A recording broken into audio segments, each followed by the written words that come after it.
Hello and welcome to Perspectives, where we take a deep dive into the issues of the day and where we take a look at people's opinion on such issues. I am Ruth Osime.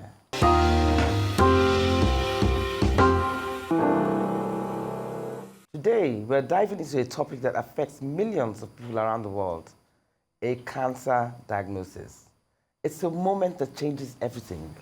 1 minute, life is normal, and the next, it feels like the ground has shifted beneath your feet.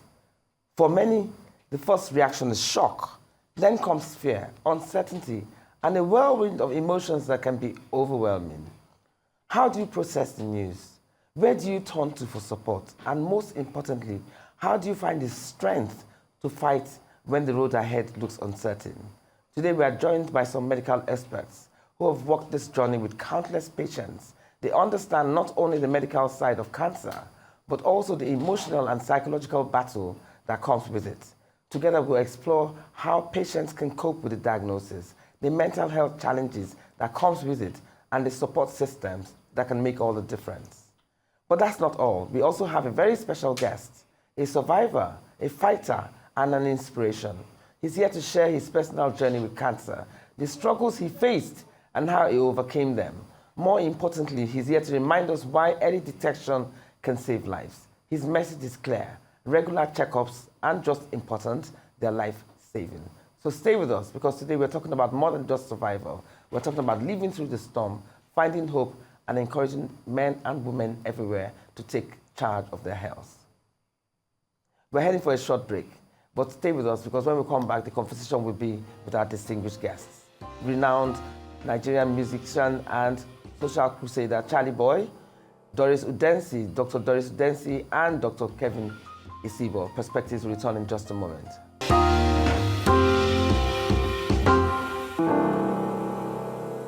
It's now time to properly meet our wonderful guests on the show, kicking off with the enigmatic and irrepressible Charly Boy, a long-standing advocate of the Nigerian masses. Charly Boy has been a renowned singer, songwriter, television presenter, actor, and producer, and is universally identified for his alternative lifestyle, political views, and media productions. We are also joined by Dr. Doris Udensi, a pharmacist and chief executive officer of the Charly Boy Foundation. And last but certainly not the least is Dr. Kelvin Isibor, a practicing medical doctor who works in a dialysis center helping people with kidney diseases in Lagos, Nigeria. Dr. Isibor is also a writer. He also works with an aesthetic clinic helping people with various skin diseases. Good morning, all of you, and it's a great pleasure to have you here on Perspectives. Glad to be here. Good to hear. So I hope the doctors in the house can, enlighten us more about this dreaded disease that, is everybody's worst nightmare to have. And today I want to focus on not just the disease, but people around, carers, loved ones, and the people themselves. I want to go through the emotional journey and psychological state of mind. So let's start with you, Charly Boy. When you first, take us back to the moment when you heard those dreaded words, you have cancer. How long ago was this, and how did you feel when you received the news? The doctor was quite gentle, in how he broke the news to me. And he said, I'm suspecting something, but, let's just be sure. So after I went to do, I think, my MRI, and I brought it back to him. The next day, he said, okay, you need to go in. Thank God we're catching this. I think it's quite early, but we need to create that space for you so you can, you don't have frustration in your For those who don't know, what was it? It was a first stage of cancer. Yeah, and it was affecting, cancer. My prostate. Okay. Apparently, the prostate has grown into my bladder. Mm-hmm. So mixed with the pee, it was difficult for you to pee. Was that yes, the first symptom that you had? Yes. I was practically living in my bathroom. Okay, you were peeing a lot as opposed to I it was difficult for you to pee. I was peeing a lot, and it was also difficult because I'll go to the bathroom. I'll keep waiting for to pee? Sometimes it was, but most of the time it was just aching so much. You understand? Wow. And I was living my life in the bathroom. After a while, I even started to wear diapers. Pampers. Was this after you were diagnosed that you decided to wear Pampers? No, this was before. Really? Yeah. Why? Why were you having to wear it? Because that was why we had to go to the MIR. That was why the next day after the doctor went through my result. No, what was the need for the diapers in the first place? Because sometimes I will have a hyperactive bladder. Oh, so it will come out without you even... Yes. Wow. Yeah. So how long did you wear that for?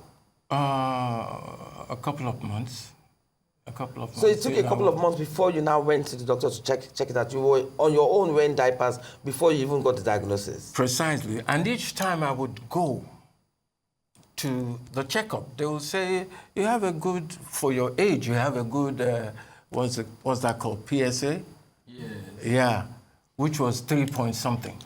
Oh, so you had gone to doctors initially and they couldn't diagnose what was wrong with you? No, not that they couldn't. They were not pinpointing the problem. They were they were making their conclusions through the PSA, which wasn't just enough. That was how the recent doctor who operated on me asked me to go do MIR, so we can be more specific about what the problem is. Because you had suffered for several months when diapers with this ailment before it was now finally diagnosed. Okay, I want to ask you, Dr. Doris, many patients feel anger. How do patients feel when you first break the news to them that they have cancer? What's the normal reaction? There's no normal, but it's also very important for them to show this emotion because, first of all, some people go through denial. Some people get angry. Maybe there's something they didn't do right. They were not taking care of themselves better. So that anger will come, and then they will feel disappointed. Then they will. It's a lot of emotion that will go through this person's mind, but they're all normal. Okay, so let me ask Dr. Kelvin, what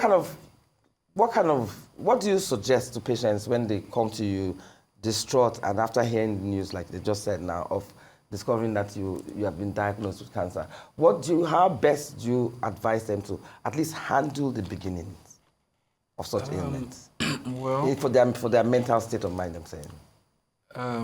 Cancer is to manage cancer properly, it's a multidisciplinary approach in the sense that you have the oncologist managing the cancer, urologist in case of prostate cancer. So depending on the type of cancer, it might involve different specialists. But outside the doctors managing the cancer itself, you also need a psychologist. Because cancer is not just about the patient now. The relation, the siblings, the spouse, the children. And it's not like every other disease that that we are familiar with, that we see every day in and out. It's a disease that once you are told, oh, you have cancer, the person starts thinking, oh, I'm going to die very soon. That is the first thing that crosses their mind. And that is why it is different. If somebody tells you you have malaria, you are not bothered.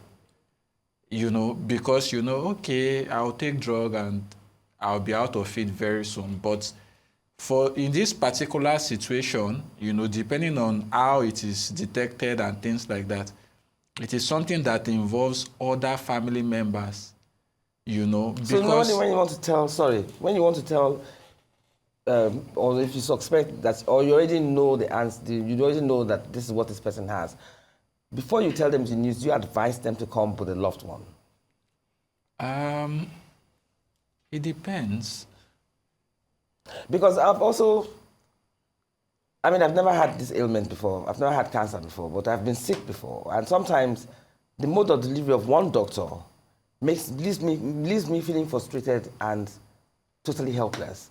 Meanwhile, another doctor can see me for the same thing, and I leave there feeling lightheaded and thinking, okay, it's not that bad. Do you understand? Yes. So sometimes, don't you think these doctors need special training for bed manners, to know how to talk to patients?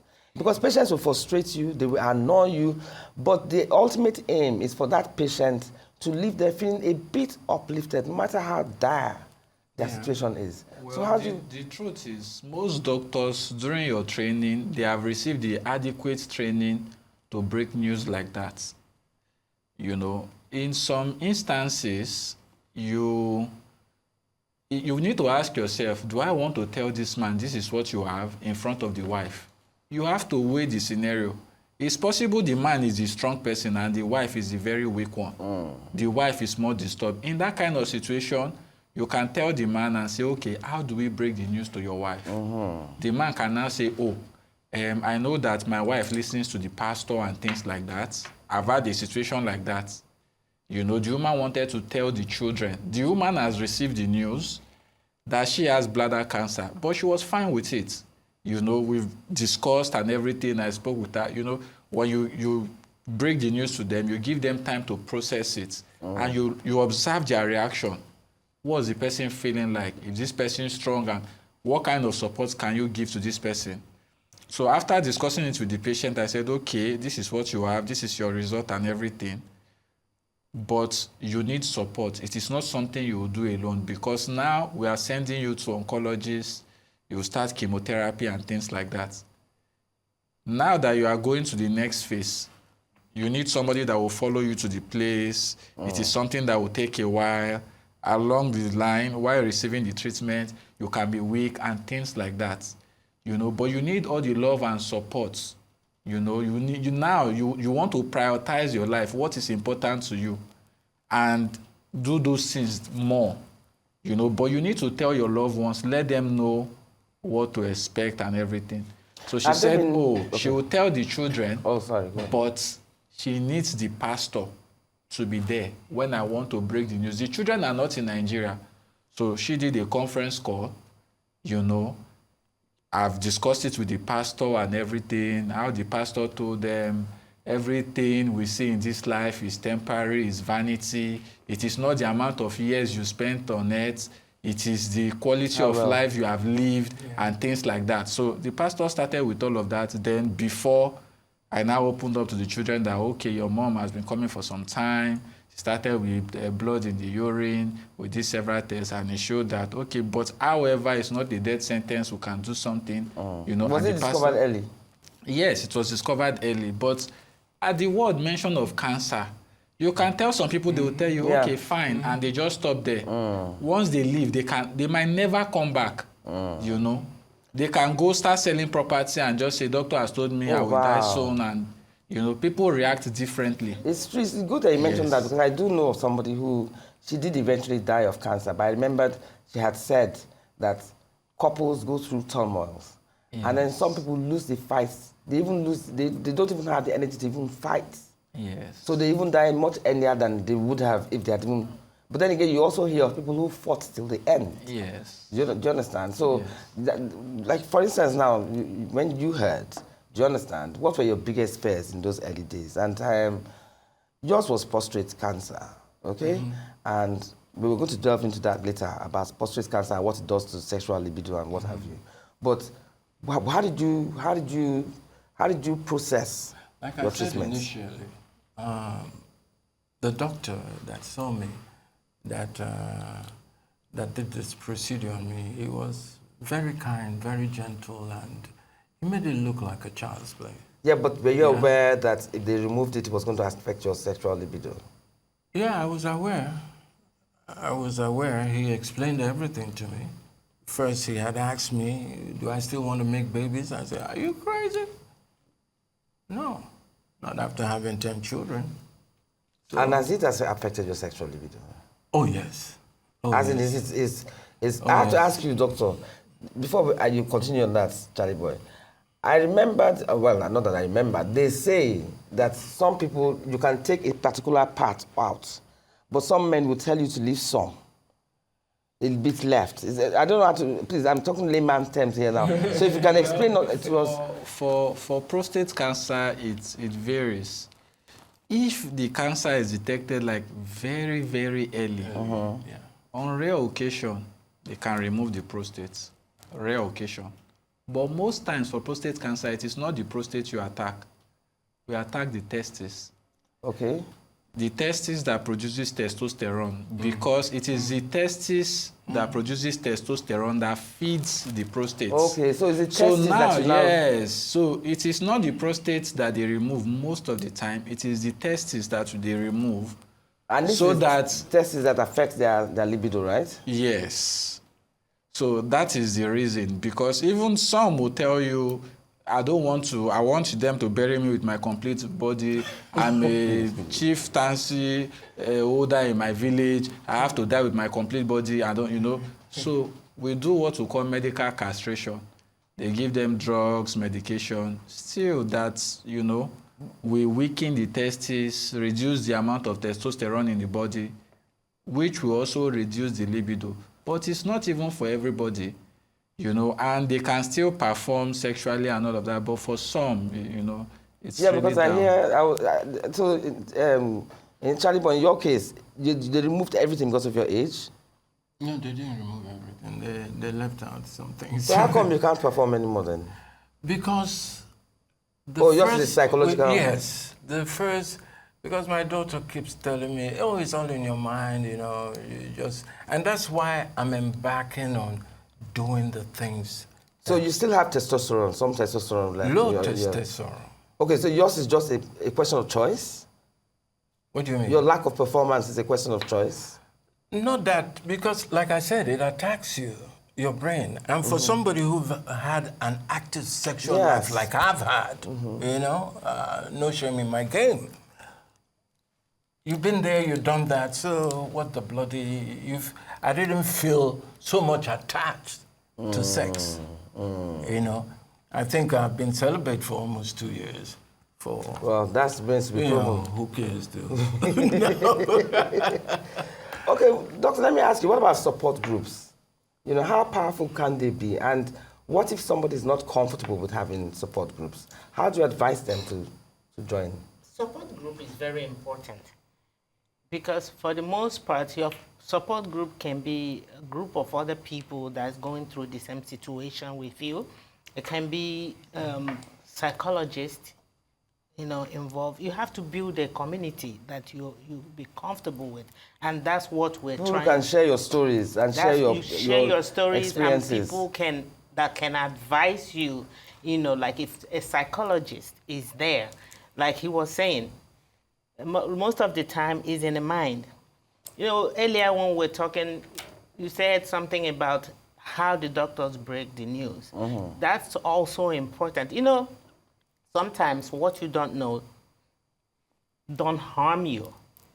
Ignorance sometimes is good. That's why some people, they prefer not to know. Because once you know, your mind starts playing tricks on you. So it's good when you have this diagnosis, you've dealt with the initial emotional trauma, then support group is very important. Sorry. Support... No, go on, it's go on, recording me, I'm sorry. So the support group becomes very, very important for you to build. You have to decide who you want in your support group. It could be family, it could be your pastor, like he said. It could be psychologists. But it could also be a community. Yes, you build that community. Other sufferers that, you know, that are going through the same experience. Exactly. And maybe they form a group chat or something, and you know. So somebody is wearing your shoes. Anyway, we are going on the break now because there are also other angles I want to ask about even Google and what have you. But we're going on the break, so grab your cup of tea, like I keep saying, and then come back and join us for this very interesting topic. See you right back.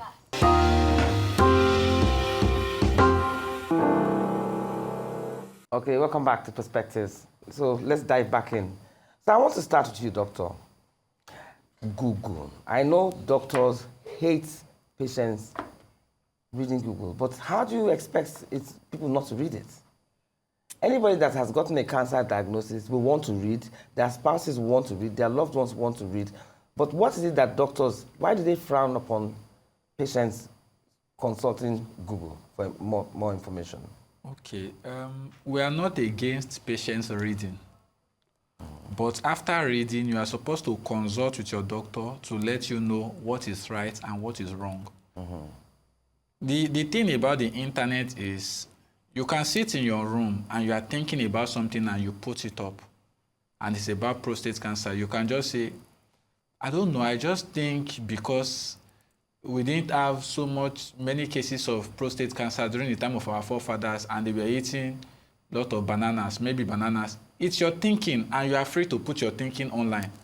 And somebody is reading about prostate cancer, the person read that thing and not digest it very well, and takes it hook, line, and sinker. And the doctor told the person last week, you have prostate cancer, and the person is eating banana, you refuse to go to the doctor. Why not ask your doctor, oh, I read somewhere, they said if you eat a lot of banana, you say no, it's not verified though. There is nothing like that. The thing about medicine is every information we give must have gone through several stages of trial over the years, because you don't want to be experimenting with human life. So it is okay for patients to read, but after reading, verify with your doctor so that they will tell you, oh, this one you have read is not correct. This other one is correct. This will help. So separate the wheat from the chaff. Yes, so that's the importance of being gullible. Yes. In fact, we have found out that patients that read, they tend to be better patients. When the patient is well informed. If the patient knows, oh, this is why I need to take this treatment, they will follow it all through. But the patient that does not read, that is not well informed, they start the treatment, after 3 months, they are feeling better. I say, all these doctors, their own is just to collect money. I'm not. Are you serious? Yes, because they are feeling better. But there's a chance that if you don't complete the treatment, if you don't do what you are supposed to do, it can come back in 1,000 folds. Yeah. So the patient that read, the patient that is well informed, they are the patients that we love because they respond well to us. They complete their treatment, they follow through. It's good that you mentioned that. I want to ask you, Dr. Doris, I don't know whether anybody has seen this movie called Apple Cider Vinegar. It's on Netflix, and it's about a woman who claimed that she had brain cancer. And what she was doing was that she now created a whole followership about how she has this brain cancer, and they thought they give her months to live, but she has survived, and she now created a new diet, holistic measures, to take this approach. And she became very famous, and a lot of genuine cancer patients actually started following her and going by her rules, But there were a few doubting Thomases, like you've had brain cancer, you haven't talked about your experience, you haven't spoken about the doctor that you dealt with, you haven't talked about your therapy, your chemotherapy, your doctor-patient experience, you don't have any group chat. All you're talking about is, the diets, eat this, eat that. And there was a lady who, in the movie, actually had cancer, and she now decided to go the holistic approach. And because she did that holistic approach, for her it didn't work. The cancer came back 5 years later when she was ready to, when she saw she had, I think, skin cancer. So it came back 5 years later. Her own mother now had liver cancer. The mother tried this holistic approach, and she died. By the time she got back to the doctor, the cancer was too far gone. So my question is, Dr. Doris, is that there are those who have said that they've had cancer stage 3, stage 4, and they survived it through the holistic approach. So, and I'm in two minds. Does it work, or is it a state of mind thing? Okay, you see, in pharmacy, that's what we call placebo. So placebo sometimes work. And what is placebo? Placebo is when you're experimenting or when you're doing research on medication. You make this medication, maybe you separate your research team, you give placebo, which is just a substance that's put together to look like the medicine, but there's nothing really in it. Yeah, but these are natural herbs that are being used. I'm going somewhere. Okay. So now some people take placebo. Maybe if you give it placebo to 10 people, maybe 2 people will feel better. It all boils down to what you believe. Sometimes what you believe works for you. No, but I don't know whether that works, because this lady believed, one of the victims believed that she would survive. That's why I say if you give it to 10 people, maybe 1 or 2. But you saying, but does the holistic approach work? Sometimes it works. It depends on what you're doing. Why does it work for some and not for others? Just like medication can work for some. Not every medication works for everybody. So you are saying that if you go the holistic approach, it can work? It can work, but first of all, like he said, you need to work with your doctor You need to work with your doctor. Say, this is what I'm taking. This is what I'm taking. Even in some, say vitamins and stuff, they will tell. It's written on there. Consult your doctor. This is supplement. They will tell you to consult your doctor. Okay. So you talk about this with your doctor. He sees what you're taking, and because he knows better, that's the reason why you spend that much time in school. Right? There's a reason why they spend that much time in school to learn about all these conditions. And for us, for pharmacists, there's a reason why, too, we spend that time in school to learn the substances, what is in it, what's in the ingredients in these things. So some things, food sometimes is medicinal. So it depends on what you're eating. Okay, let me ask Dr. Kelvin. If a cancer patient comes to you now and they are diagnosed as stage 3 or 4, which is supposed to be the worst stages, I'm assuming, with cancer, are there medical, and they want to go this holistic approach, what would you advise them to do? Well, Or whichever stage, and they decide that, you know what, they don't want any tablets in their bodies. They would rather, use natural ingredients. well, What would you advise? I'm not in support of that. I will just be frank with you. I worked in a cancer center some time ago, I think between 2019, 2020. The whole of lockdown, I was in a cancer center. The lockdown, I spent in a cancer center, that period. And I saw a lot of cancer patients, people that if cancer is detected early enough, it can be treated, and the person will survive, no traces of that cancer anymore. Most of the people we detect early enough, they go back, use herbs, use other whatever, and come back 4 or 5 years' time when it's too late. Yeah, that's what happens in the movie. Now, that is 1. 2, multivitamin and the rest is very good.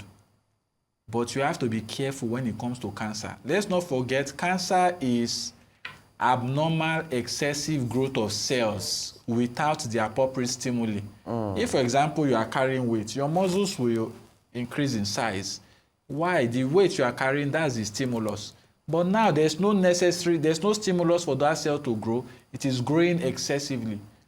Some of these vitamins, for example, folic acid, it is contraindicated in cancer patients. So the fact that you saw me maybe one time and you were sick and I said, oh, maybe your blood level is low and everything, and I gave you folic acid and say, okay, to build, cells in your body. Now that you have cancer, without consulting me, like she was saying, you now start taking folic acid. Meanwhile, folic acid is contraindicated in cancer patients. So I do not support the holistic whatever. Sometimes some people with cancer patients come down with other diseases, reduced immune system, and for something like prostate cancer, when it is late, it can press on the bladder. The urine is not coming out very well. It affects the kidney. When we have obstructive uropathy. So if you are taking herbs and things like that, because the dose of those things are not well regulated, and the person with cancer, with kidney issue, he said, oh, I've taken this herb before, it worked for me then your kidney was fine. Now your kidney is not good. Before, your immune system was fine. Now your immune system is not good. Before, you had, normal blood counts. Now the blood level is low. So there are so many factors. We don't want people experimenting, because the cancer itself is not a good thing to start with. Okay. It's not something to joke with. Yeah. So why do you want to experiment? And we cannot even prove that these things work. I will like the people that do the alternative route of medicine. They should practice. I want them to practice what we practice in medicine. In medicine, when we treat people, we will say, oh, out of the 100 people or out of the 1,000 people, 90% survive. It is only in medicine that we tell you about our success and failure. Other places, they don't tell you. I'm a Christian, sorry to say, but if you go to church and you say, oh, you have been delivered from whatever illness, if that illness will come back the next day or next week, the following week, they won't allow you come back to the altar and say, oh, that headache I said was gone is back again. Nobody, but in medicine, we will tell you that, oh, out of the 5,000 people we treated, 4,900 people got better, 100 died. It is only in medicine, you see, even when you are bringing a new regimen, You see even doctors fighting against themselves. How many people have you tried this on? How many years have you tried it? Pharmacists, they can tell you before they approve one drug, it will take an average of 10 years. They are battling themselves, fighting among doctors and everything, just to be sure that it is safe for the common man out there to take. And one person will wake up one day, you mix different herbs without trying it on different animals, trying it on humans, try it for many years before you think it is safe. And you just come up with one whatever and say you want to. It's human life we are talking about, for God's sake. But let me ask another question. Now that you mentioned spirituality, don't you also think, like in your case now, Charly Boy, did spirituality play any role in your healing? For real. It didn't? No. What a question to ask me. No, but I mean, because some people, like, I also believe your state of mind matters a lot in fighting this disease. Of course. And if you believe in a higher realm, you believe in a higher realm than the realm that we exist in. Yeah, I believe in me. I believe in whatever I put my But do you mind believe to. in God? Do you believe that there's a God that I don't exists? have to believe or disbelieve. No, but my whatever. point is that some people know. have believe in God. And believe Yeah, if that it works for you, it works for you. the reason why I'm asking this, don't get defensive. The reason why I'm asking this is that I'm not. you just gave a testimony, an example of people who. So, do you think that your state of mind, spiritually also, and your religion, or whatever it is that you worship, do you think that also plays? Let me ask you, Dr. Doris, do you think that plays a prominent role in the pace at which you heal? I do believe, and because I'm a scientist, right? I'm a Christian too, and I believe in God, and I believe in the power of God. Because But at the doctors have same been known to say, oh, it was a miracle. Exactly, but again, you have No, to why do you follow. laugh? Answer now. Now you have to follow. You There have have been to follow doctors who have science. said cases, Answer, some doctor. cases were miracles. Well, No, we didn't let her. Did you Okay, finish? sorry, Doris, sorry. go ahead. Yeah. So like I said, I believe in God. I believe in faith. Do you believe that and God plays also a role in healing? To each theirs, whatever you believe. But again, I said I'm a scientist, but as a and I Christian believe and a in scientist. I believe in fact. As Okay. a Christian and a scientist, because you're both. As a Christian and also a scientist, you don't believe that prayers help? My personal view, prayers do help. Faith do help. What about you, doctor? well, there's something we call spirituality in medicine. Research has shown that people that believe in a higher being, that believe in something, they tend to recover better. They do well in medicine, according to research. So it's not as If, for instance, you tell somebody, oh, you have cancer, the person can tell you, my God has not told me I'm going to die. I will take the drug, I will come out of it. Even when it seems like everything is not going well, they will follow the treatment to the last. They'll say, doctor, don't worry, do your best.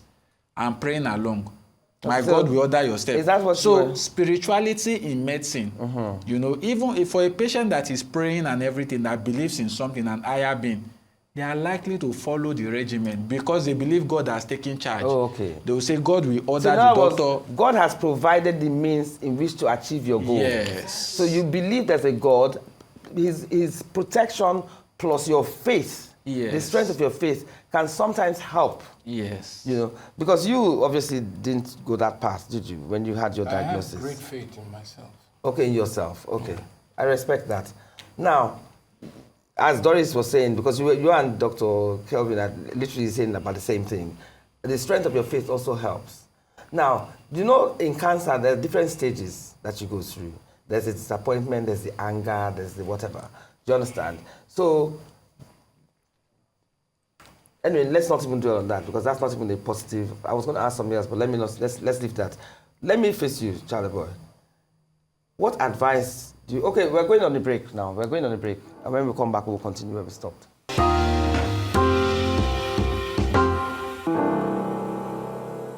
Now, Charly Boy, why are men so scared of doing this, checking for prostate cancer?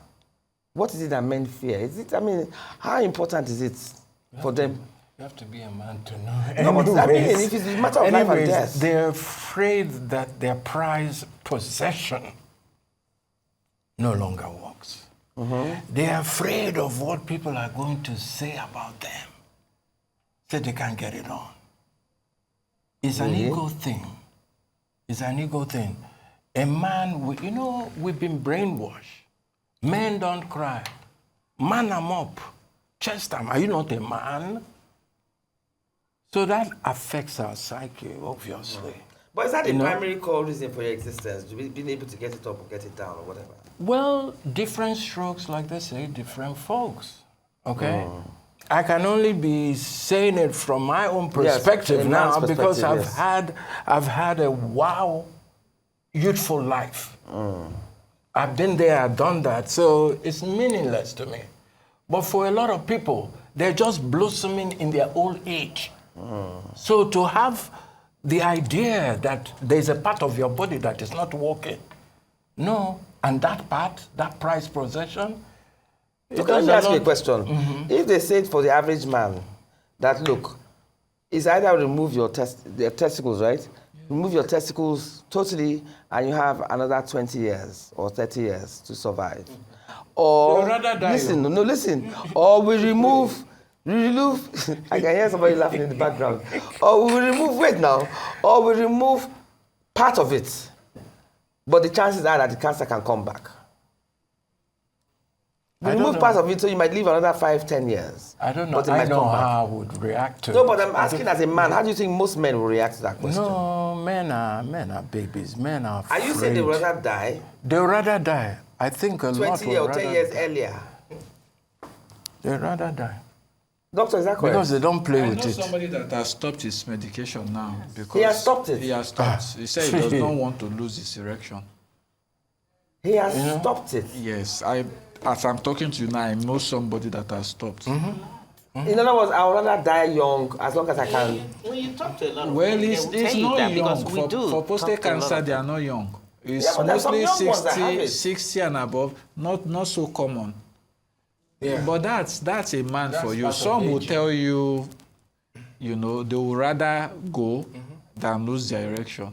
Oh my goodness. But that's sad though. Let me just butt in here. My people have this saying in our language, I'm from Oguta. Yeah? Meaning that craziness, exploration, adventurous is good when you're young. So you should try, experiment, see the world. Yeah, but because you can't be doing it at old age. Old age is a time for reflection, a time to slow down. That's what I'm saying. That I would have thought that the men are older. Yeah, but now the people will no enjoy their youth. Now them they hustle for their old age because they came to life. No, but some men are just excessive in their youth and everything. That too. They've enjoyed but they just don't want to stop. That too. Their life depended on that too, Ruth. That too. So what's your message to them? Look at the screen and tell them. My message to them is simple. I'm happy that a lot of men, I've been getting a lot of phone calls. In fact, I practically live on the phone. I'm retired. So I'm looking for something to engage me, but I'm looking for something to give back. And these are the things that I do for a high, okay? So my message would be, listen, we need to be more open. This thing is all over the place. But for my foundation, because why I set up that foundation was the cost of medicine with the economic situation and everything as Nigeria did so right now. We are talking about people where they have to chop first. So what do you tell the people in the village? We never see food. Not to where they go see money to go buy medicine. So we are here. On average? No, it's not just buying medicine. It's also having your early checkup, like you said in your intro. Okay. Because if you have early checkup and you catch this thing just like I did, on time, then it's cheaper for you. You're lucky you got it on time because you had it for months before you even realized. Yeah, my own is on time. I beg. It's on time. Oh, people can have it for years without knowing? Yes. Yeah. You can have it for years without knowing? Yes. Wow. So, Ruth, what we're set up for, I'm just a hype man for the foundation, right? And, to help people. Say, for instance, if the cost of your checkup is like 100K, we can help you by giving you 50,000 to join to it, because we understand We understand the environment. We know that people would rather eat than go and buy drug. And that's why a lot of men are careless with their health. Okay, let's ask Doris, because you're the head of the foundation. So how far has it grown? Have you helped people so far, or you're just still creating awareness about it? We're creating awareness and we're also helping people. Like in Akwa Ibom State, that's where we're doing a lot right now, you know. Are you working with state governments? Are you? No. For right now, we're still trying to get the state governments to help because we don't have any kind of health system here to help people. That's why the Charly Boy Foundation is really, really important at this point. What we do, like he said, we encourage men to do their checkup. When I go out and talk to people, you'll find out there are a lot of men that has never done check before in their life. They've never, unless they have malaria, because every lab you see in this country, they test malaria and typhoid. Yeah, so, that's true. You know, that's the basic, the thing everybody is testing. I remember when I first came to Nigeria in 20... No, but I don't think they have cancer tests. Maybe you're just doing a normal... Yeah, but when you're doing a comprehensive Okay, test, comprehensive, yes. when you're doing a comprehensive, yes. everything is covered. Yeah, everything is covered. Everything yes. is covered. But it's very expensive. They're very expensive, so that's where we come in. Like he said, we want to help men get their test, and then we subsidize it. And when it comes to people that we know by no means can they afford it, we try to cover it for them. We just want to encourage men to take better care of themselves. Okay, you're creating more public awareness. Public awareness, and also asking people, anything can help, because this is not a fight that one person can do. Yes, of course. You know, if you have 1,000, if you have 3,000, if you have 5 billion, help. Let's fight this. Our government is not fighting for us in the health sector. Let's fight for ourselves. Let's support this cause so that our men can live longer, because our men are going through a lot. So women, women are going through a lot, but then we come back. Gender-related we illness. come back and we say men are the head of the family. That alone is a burden on them, because they're going to think. Do you also think? No, sorry. Do you also think that stress levels that men go through too can be directly related to prostate cancer? You see, our body. Now stress carry your own come. You see, stress is a silent killer. But do you think stress played a role in causing yours? I don't know what did, but I'm ready to face anything. I don't know what did. And that is why I now advise men to take things easy. When you cross 60, 70, what's left? So it's a time to be selfish. It's a time to fuss over yourself. It's a time for that first love, me. I'm not saying at the detriment of your family, but you have to put your first before anything, because not until you're well that you can perform those functions as a man. Well, provider, protector. Okay. Yeah. But it's not easy. It's not easy, but you seem to take yours very well. The fact yes. That you have no libido left. Everything is according to attitude. So how has your wife taken it? Oh, now she knows a whole lot about this kind of thing. Before she used to think, every time, so we go to look ourselves. Maybe probably thinking, okay, well, maybe as I don't eat abon, I won't eat egusi. No. But when she knew the seriousness of it, everybody started reading. Everybody started asking questions, which is what I'm here to do. New information. There's nothing as you feel that you've grown or you've taken a step forward when you have a new information that can enhance your person, can enhance your growth.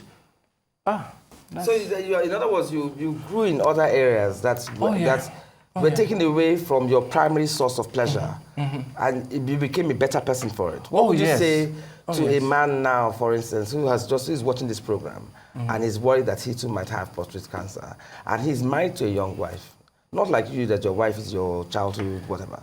What would you advise him? Just be open. Would you advise him? I know a lot of listen, men are. Would you advise him to do that one, that they take part of the testes out, or would you advise him to take everything out like you did? And he's young, or his wife is young. That is why they should see a good doctor. Okay, doctor, in that situation, what would you advise? Well, for prostate cancer, it's not like we remove part of the testes. We remove both testes. Oh, you don't leave any parts left. Okay, so both. how did they now get the testosterone to have sex then? No. Now, about 95% of the testosterone is from the testes. Yes. The adrenal gland will produce about 5%, and Okay, so they still have some form of left. testosterone. But like I said, it's not for everybody that have that erectile dysfunction issue. Some still perform. But when they perform, is it the same? Can I just... But the younger person is likely to perform compared to the... But when you perform, is it the same pleasure? It's the same pleasure. No, now, I don't agree. No, hold on, please. Now, whether we like it or not, whether prostate issue or not, for an older person, when you get to a certain age, your libido and things like that will drop. The majority of men that will have erectile dysfunction and things like that, they are the older ones. Okay. You know, then maybe the prostate issue will now worsen it. You know, but compared to a younger person, the chances that a younger person is likely to have the erectile dysfunction is lesser. Oh yeah, Charly Boy, we're rounding up now. So last word. I disagree because the rate of young people that are having erectile dysfunction now is alarming. But I think that's also stress related though. Whatever. What about the things? No. What about the things they take now? Manpower and there are many factors. Of course now, all these but I mean like you have a young person, you have old person that live a normal life. They didn't take hard drugs and things like that. Live a fairly normal life. As one is aging, the performance level drops. But as they get older, they resort to Viagra and all these drugs that they take. Even young people take it. No, young people take it more now. In a pharmacy, when you don't go to doctors, they come to the pharmacy, they ask you, is there anything you can Young guys? Young guys. Young people use in their 30s, in their late 20s. No, okay, I have to wrap up now. We have really run out of time. I wish we could discuss this for much longer, but thank you so much. Thank you. Charly Boy, thank you so much, Dr. Doris, and thank you so much, Dr. Kelvin, for this very, very deep conversation of today, even though said in the midst of jest sometimes, because as usual, when Charly Boy is in the house, you have to like so many things, but you cannot ignore the core message. So thank you so much for being with me this morning. Cancer is more than just a diagnosis, as you all know. It's a journey of strength, resilience, and hope. It is a tough battle, but no one needs to fight alone. If there's one message to take away today, is this: get checked, stay informed, and never, ever lose hope. Early detection saves lives, support makes a difference, and hope keeps us going. And as I keep saying, remember that life is a learning curve. So stay strong, get checked, and never stop fighting. To those fighting, you're not alone. To survivors, your courage inspires. And to caregivers, your support is priceless. Together, we will keep pushing for a future where cancer no longer defines lives. That's all we have time for today. You've been watching Perspectives here on the Rise News with me, Ruth Osime. By God's special grace, we shall be back same time next week. And until then, stay strong, watch your health, and have a beautiful week. Goodbye.